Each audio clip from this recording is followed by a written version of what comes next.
قوم کے لیے خوشی کا دن ہے۔ بہت عرصے کے بعد ہمیں عدالتوں سے ایک اچھی خبر ملی ہے۔ یہ پوری قوم کے لیے خوشی کی بات ہے کہ ابھی بھی ہماری عدالتوں میں رمق ہے انصاف کی، ہمت ہے انصاف دینے کی، حق بات کرنے کی۔ دیکھیں، آج جو بیلیں ہوئی ہیں عمران خان صاحب کی 9 مئی کے کیسوں میں، یہ آخری کیس تھے جن میں خان صاحب کی بیل ہونا باقی تھی۔ اب اس کے بعد صرف ایک کیس رہ گیا ہے، القادر ٹرسٹ یونیورسٹی کا، جس کو کہتے ہیں، اور وہاں بھی ہماری جو درخواست ہے بیل کی پچھلے 4-5 ماہ سے اسلام آباد ہائی کورٹ کے سامنے ہے، زیر التوا ہے۔ ہم توقع کرتے ہیں کہ وہ مقدمہ بھی جلد سنا جائے گا۔ لیکن 9 مئی کا جو پورا بیانیہ تھا، آج وہ کھل کر قوم کے سامنے آ گیا۔ یہ کیا بیانیہ ہے کہ سازش ہوئی، اس سازش کے نتیجے میں 9 مئی والے دن مختلف ملک کے خطوں میں کوئی حملہ ہوا۔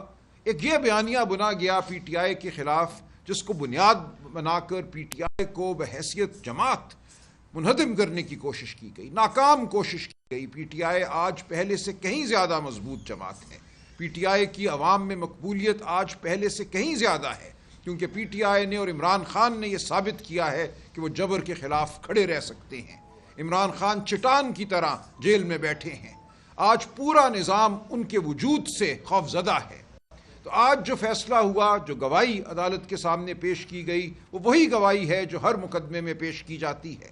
2 پولیس اہلکار، ایک کہتا ہے میں چکری میں کسی طرح خان صاحب کے پاس چلا گیا اور میں نے ان کو سازش بنتے ہوئے سنا۔ ایک کہتا ہے میں کسی طرح تمام رکاوٹیں پھلانگتا ہوا، کوئی سلیمانی ٹوپی پہن کر دیواریں چیرتا ہوا زمان پارک میں خان صاحب کے ڈرائنگ روم میں کہیں داخل ہو گیا اور وہاں میں نے سنا کہ وہ سازش بن رہے ہیں۔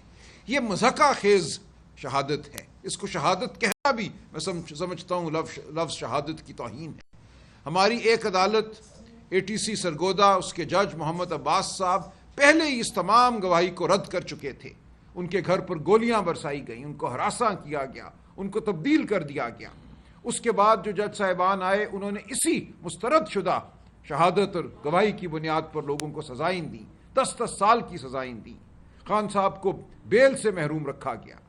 آج اس تمام کہانی کا میں سمجھتا ہوں ڈراپ سین تھا۔ آج عدالت کے سامنے یہ ثابت ہوا کہ کچھ بھی نہیں ہے خان صاحب کے خلاف، ٹرائل چلے گی، ہم ٹرائل میں بھی بھرپور مقابلہ کریں گے۔ یہ جو 2 پولیس کے اہلکار ہیں، ان کی کیا گواہی ہے، کیا شہادت ہے، اس کی کیا وقت ہے، یہ بات قوم کے سامنے آ چکی ہے۔ ہم مزید اس میں گہرائی پیدا کریں گے، نکھار پیدا کریں گے، اس جھوٹ کو ہم ثابت کریں گے۔ تو آج ہم یہ کہتے ہیں، قوم کو مبارکباد دیتے ہیں، قوم کو مبارک ہو کہ اس ملک میں ابھی بھی یہ اگر ہم کوشش کریں، ہم رہیں تو ہم حق حاصل کر سکتے ہیں۔ آج کا پیغام یہی ہے کہ کھڑے رہو، جد و جہد کرو، اپنی آواز بلند کرتے رہو، اکٹھے رہو، منظم رہو۔ تاریکی کی قوتیں نہیں جیت سکتی، یہ خدا تعالیٰ کا ہم سے وعدہ ہے، یہ تاریخ کا ہم سے وعدہ ہے کہ بالآخر انصاف کا بول بالا ہونا ہے، بالآخر کی ہونی ہے۔ تو آج کا دن خوشی کا دن ہے، لیکن یہ کوئی آخری دن نہیں ہے ہماری جد و جہد کا۔ ہماری جد و جہد جاری رہے گی۔ ہم اس جھوٹے بیانیے کو تار تار کرتے رہیں گے۔ اس ملک میں ہم جمہوریت کو بحال کریں گے۔ اس ملک میں آپ کے حقوق بطور صحافی بحال ہوں گے۔ آپ خوف کے سائے تلے صحافت نہیں کریں گے۔ ہماری عدالتیں آزاد ہوں گی۔ ہمارے نوجوان آزاد ہوئیں گے جن کے گھروں کو توڑا جاتا ہے، جن کی چادر اور 4 دیواری کی حرمت کو پامال کیا جاتا ہے۔ یہ سب کچھ رک جائے گا انشاءاللہ۔ اس ملک کے مزدور جو ہیں وہ فلاح پائیں گے، وہ نوکریاں پائیں گے، ان کے بچے اسکول جا سکیں گے، ان کو تعلیم ملے گی، کسانوں کو ان کی فصلوں کی اجرت ملے گی، معقول اجرت ملے گی۔ تو ہم اس جانب چل رہے ہیں۔ آج کا دن ایک اہم سنگ میل ہے۔ ہمارے سامنے راستہ پڑا ہے، منزل ہمارے سامنے ہے، لیکن ابھی ہم منزل تک نہیں پہنچے۔ تو پوری قوم کو ایک بار پھر میں خوشخبری دیتا ہوں کہ فتح ہمارے سامنے کھڑی ہے۔ ہمیں متحد رہنا ہے، ہمیں آگے بڑھتے چلے جانا ہے، اور کوئی وجہ نہیں ہے کہ ہم اس ملک کو فلاح کی جانب نہ لے کر جائیں۔ اس ملک میں شرافت کی فراوانی نہ ہو، اس ملک میں نوکریوں کی فراوانی نہ ہو، اس ملک میں اناج کی فراوانی نہ ہو۔ انشاءاللہ ہم یہ کر کے چھوڑیں گے۔ میں آپ سب کو ایک بار پھر مبارکباد دیتا ہوں۔